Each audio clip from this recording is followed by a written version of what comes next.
Hey, what's up guys? Right here I have the 2022 GMC Hummer EV.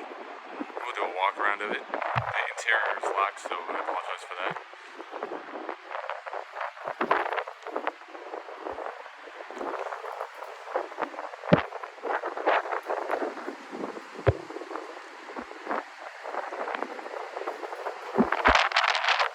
Sorry for the wind noise here.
Three windshield wipers.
Thank you guys for watching this video. Have a great day.